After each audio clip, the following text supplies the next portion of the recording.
મોરબી આજકાલ ચર્ચામાં છે. ચર્ચા એ વાતને લઈને છે કે મોરબીમાં ખેડૂત આંદોલન થઈ રહ્યું છે.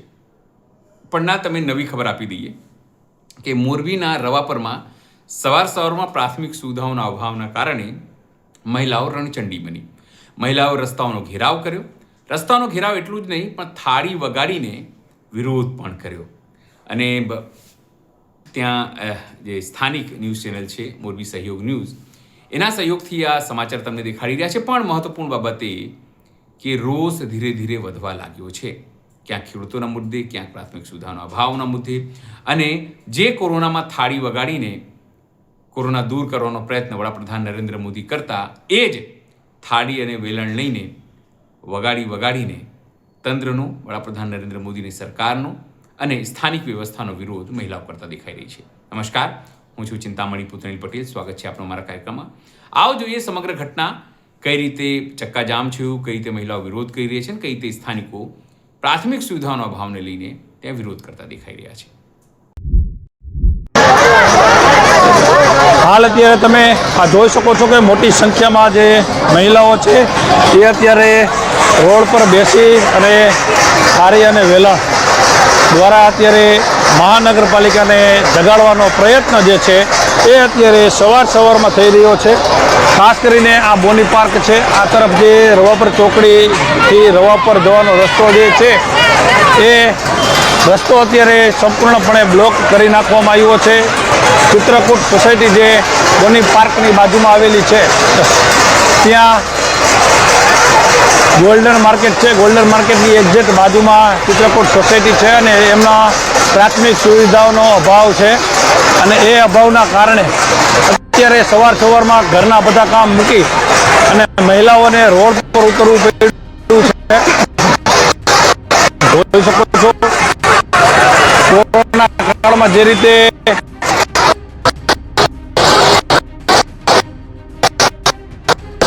જામ જે લોકો પ્રાથમિક સુવિધાઓથી વંચિત છે, મહાનગરપાલિકાની કામગીરી જે છે, જે કોર્પોરેટરની કામગીરી જે છે એ આ પ્રકારની છે કે સવારમાં મહિલાઓને રોડ ઉપર બેસવું પડી રહ્યું છે. મોટી સંખ્યામાં મહિલાઓ અત્યારે આ રોડ જે છે રવાપર તરફ જતો રસ્તો, આ બોની પાર્કનું તમે સામે ફ્લેટ જોઈ શકો છો. અહીંયા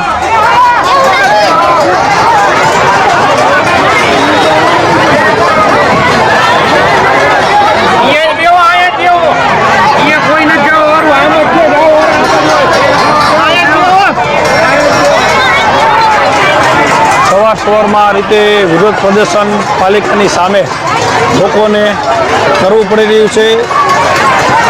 સત્તાધીશો, પાલિકાના કર્મચારીઓ, મેયર તમામ આ વિડીયો જોતા હશે તો તેમની કામગીરીનું જે ભાન છે એ પડવું જોઈએ.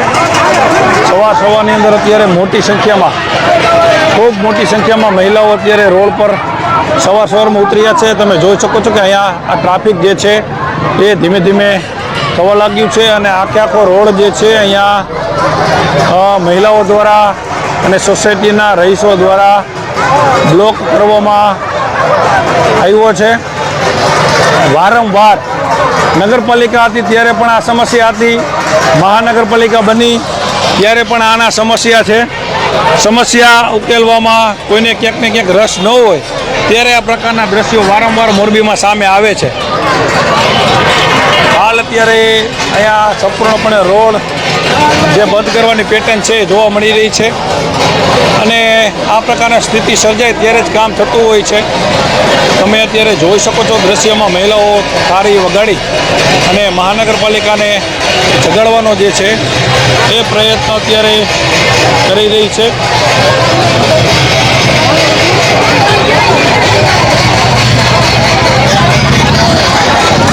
વારંવાર મહાનગરપાલિકા કચેરીએ લોકોના ટોળા જતા હોય છે, ક્યારેક રોડ રસ્તા જામ થતા હોય છે ત્યારે અત્યારે મોટી સંખ્યામાં લોકો અહીંયા આવ્યા છે.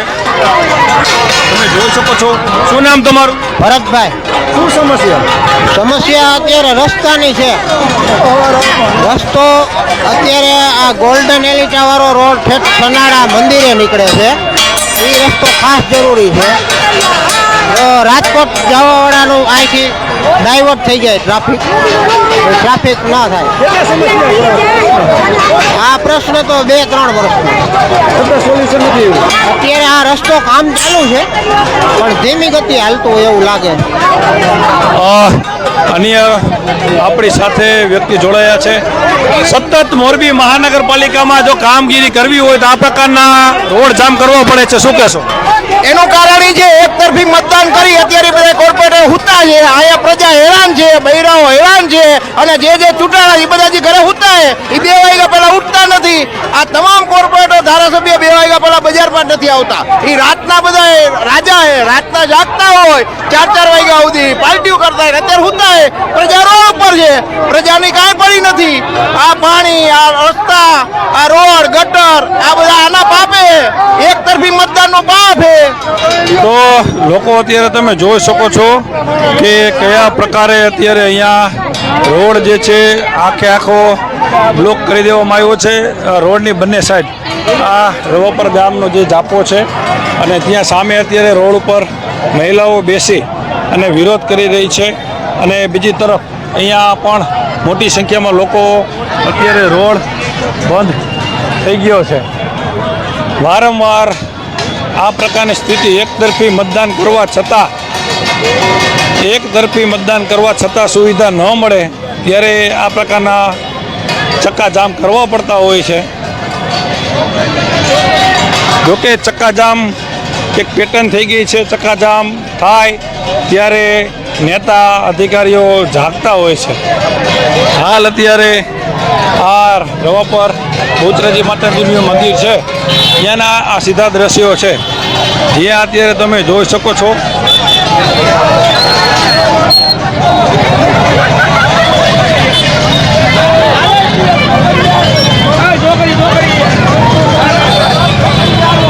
આખું રવાપર ચોકડી હવે ચક્કાજામની વાત છે તો રવાપર ચોકડી ખાતે હવે ચક્કાજામ કરવા લોકો અહીંથી રવાપરથી તમે જોઈ શકો છો ખૂબ મોટી સંખ્યામાં, કોઈ નાનું પ્રદર્શન નથી, ખૂબ મોટી સંખ્યામાં લોકો અત્યારે આ રવાપર મુખ્ય જે ચોકડી છે મોરબીની ત્યાં અત્યારે તમે જોઈ શકો છો. હવે રવાપર ચોકડી ક્યાંક ને ક્યાંક ચક્કાજામ થશે એવું લાગી રહ્યું છે. મોટી સંખ્યામાં લોકો અત્યારે એ તરફ જઈ રહ્યા છે. આ તરફ મોટી સંખ્યામાં થાળી વેલણ સાથે જે મહિલાઓ છે એ પણ અત્યારે હવે રવાપર ચોકડીએ જશે અને ત્યાં ચક્કાજામ જે છે એ કરવામાં આવશે. ગોલ્ડન માર્કેટ પાસે જે ચિત્રકૂટ સોસાયટી છે ત્યાંનો પ્રશ્ન છે અને હાલ રવાપર ચોકડી કેપિટલ માર્કેટ પાસે આ તમામ મહિલાઓ પહોંચી છે અને રવાપર જે ચોકડી છે એ થોડી જ મિનિટની અંદર સંપૂર્ણપણે જામ કરવામાં આવશે. સવારમાં મહિલાઓ પોતાના ઘરના કામ મૂકી અને રોડ પર ઉતરી છે એનું કારણ પ્રાથમિક સુવિધા જે તુલસીભાઈ કહી રહ્યા છે 52 જે ચોક્કસથી આ મોરબીમાં તમામ જે કોર્પોરેટર છે 52 ચૂંટાયેલા ભારતીય જનતા પાર્ટીના છે. 52 છે છતાં પણ આ સ્થિતિ છે તો સમજી શકો કે કયા પ્રકારની વિકાસની વાતો અહીંયા થતી હોય છે. હવે ધારાસભ્ય દુલતજીભાઈના કાર્યાલય નીચે હવે ચક્કાજામ થશે એવું લાગી રહ્યું છે. જ્યાં જુઓ ત્યાં આવું જ ચાલી રહ્યું છે. બીજે તો ખબર નથી પણ મોરબીમાં સતત લોકો પ્રાથમિક સુવિધાઓ માંગી રહ્યા છે, વર્ષોથી માંગી રહ્યા છે અને આ પ્રકારના દ્રશ્યો વારંવાર સામે આવે છે. હાલ અત્યારે મોટી સંખ્યામાં તમે જોઈ શકો છો કે જે મહિલાઓએ ચક્કાજામ ગોલ્ડન માર્કેટ પાસે કર્યો હતો એ હવે તમામ લોકો આ કેપિટલ માર્કેટ આવી ગયું છે. કેપિટલ માર્કેટ પાસે રવાપર ચોકડી મુખ્ય રસ્તો મોરબીનો હાટસમો વિસ્તાર ત્યાં અત્યારે હવે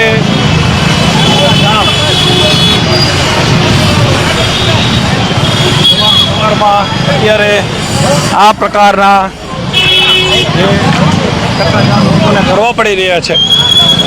52 આપી છે, જી ચોક્કસ 52 આપી છે. ત્યારે રવા પર ચોકડી હવે જામ થશે. મોરબીની સૌથી ટ્રાફિકથી ધમધમતી ચોકડી સવારમાં હવે ખૂબ દુર્લભજીભાઈ દેથરિયાની કાર્યાલય છે. ભારતીય જનતા પાર્ટી દુર્લભજીભાઈ દેથરિયા ધારાસભ્ય એમનું કાર્યાલય હું તમને બતાવું. એ સામે એમનું કાર્યાલય છે અને ત્યાં જ આ નીચે આ પ્રકારે અહીંયા અત્યારે લોકો રોડ પર ઉતર્યા છે ચક્કા જામ કરવા માટે.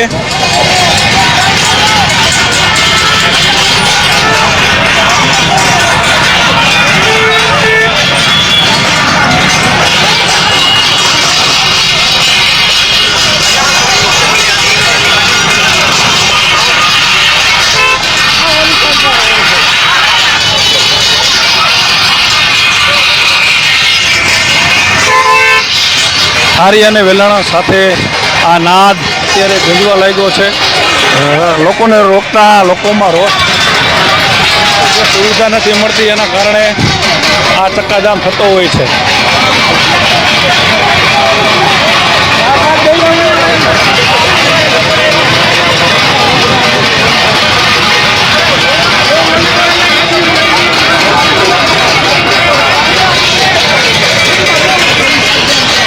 હાલ અત્યારે ચક્કાજામ લોકો દ્વારા સંપૂર્ણપણે કરી નાખવામાં આવ્યો છે. ત્યારે અત્યારે શું કહેશો, છેલ્લા ઘણા સમયથી સ્થિતિ છે? હવે તો રવા પરની પ્રજા અતિ થાકી છે અને આ નિર્ભર તંત્રને કાંઈ કરવું નથી. અને જે રવા પર ગુંડા રોડનું 2 વર્ષ પહેલાં લલિત કાસુંદ્રા ઝવેરી સાહેબ આગળથી કામ કરાવીને ચાલુ કરાવ્યું હતું. હજી આજ 2 વર્ષે પૂરો નથી થયો. બાળકોની સ્કૂલ ચાલુ થઈ ગઈ છે. પાણીના ટીચર અતિ ગંભીર સમસ્યા છે અને હવે આ તંત્ર જાગે તો 2 હાથ જોડીને વિનંતી કરી છે અને આ કામ પૂરું કરે અને ડબલ પટ્ટી કામ ચાલુ કરે. લોકોને પણ ચૂંટણી ટાણે જાગવાની જરૂર હતી. 52 દીધી અને એકેય અમારા 4 સ્થાનિક કોર્પોરેટર અહીંયા કોઈ આવતા નથી, જોવા નથી મળ્યા. ચૂંટણીની ઇલેક્શન પૂરું થયું પછી કાંઈક હવે નગરપાલિકા, તાલુકા પંચાયત, જિલ્લા પંચાયત, કોર્પોરેશન બધું એનું છે. સંસદ સભ્ય છે આપણો, છતાંય કાંઈ નહીં. અને આ દશા અને ટેક્સ ભરવામાં પહેલો નંબર ક્રીમ એરિયો. હવે જો ગાંધીનગરથી ભૂપેન્દ્રભાઈ દાદા જાગે આપણા કે આ પટેલનો એરિયો છે, મોટો ટેક્સ ભરે છે. સિરોમિકના બધા માધાતા બધા અહીંયા રહીએ છે. અને જો આ દશા હોય આપણી અને આપણી બેનું દીકરીઓને આ રોડ ઉપર ઉતરવું પડે દર મહિને તો હવે શરમ થવી જોઈએ. હવે કહેતા હોય તો અમે ડેમમાં પડીને મરી જાય. બાકી હવે આ સમસ્યા દૂર કરો. નિલેશભાઈ એરવડિયાની પણ કોમેન્ટ આવી છે, હવે થાળી વગાડવાનો સમય નથી. જ્યારે જાગવાનું હતું ત્યારે જાગ્યા નહીં, પરંતુ હવે નિલેશભાઈ કહી રહ્યા છે કે થાળી વગાડો નહીં, જબા ફાળવાનો સમય પાકી ગયો છે. નિલેશભાઈ પોતાના અંદાજમાં કહી રહ્યા છે. કેદીભાઈ બાવરવા કહી રહ્યા છે ચૂંટણી ટાણે બધું ભૂલી જાય અને 52 આપી હતી, હવે ચક્કાજામથી કાંઈ થવાનું નથી. ત્યારે અત્યારે આખો રોડ જે છે એ લોકોએ ચક્કાજામ સંપૂર્ણપણે કરી નાખવામાં આવ્યો છે. તમે જોઈ શકો છો કે અહીંયા આખી ચોકડી જે છે એ ચારો તરફ, આ તરફ નવા બસ સ્ટેન્ડથી જ આવવાનો રસ્તો, આ તરફ લીલાપર ગુંડળા રોડ, લીલાપરથી આવવાનો રસ્તો, આ તરફ ગુંડળા રોડ, રવાપર રોડ, એ પણ અત્યારે સંપૂર્ણપણે તમે જોઈ શકો છો કે ટ્રાફિકથી ધમધમતો રોડ છે અને સવારમાં આ ટ્રાફિક થઈ ગયું છે. અને અત્યારે સંપૂર્ણપણે આખો રોડ જે છે એ અત્યારે બંધ કરી દેવામાં આવ્યો છે. અહીંયા સાંકળ, એક માનવ સાંકળ કહી શકાય, ધારાસભ્યની કાર્યાલય નીચે એ બનાવી સંપૂર્ણપણે આખું રાઉન્ડ જે છે એ કરી નાખવામાં આવ્યું છે. રોડ બંધ કરી દેવામાં આવ્યો છે. આખું તમને દ્રશ્ય બતાવીશ. જ્યાં જુઓ ત્યાં આખો રોડ આ પ્રકારે આ સાંકળ બનાવી અને સંપૂર્ણપણે રોડ જે છે એ અત્યારે બ્લોક કરી દેવામાં આવ્યો છે. આ સમગ્ર ઘટના જોઈને આપને શું લાગે છે જરૂરથી અમારા કોમેન્ટ બોક્સમાં કોમેન્ટ કરજો. શું અમારી યુટ્યુબ ચેનલ લાઈક કરો, સબસ્ક્રાઇબ કરો, બેલ આઇકન દબાવો, સાથે અમારા નવા ઇન્સ્ટા પેજ અને ફેસબુક પેજને પણ લાઈક કરો, શેર કરો અને ફોલો કરો. અત્યારે માટે બસ આટલું જ. નમસ્કાર.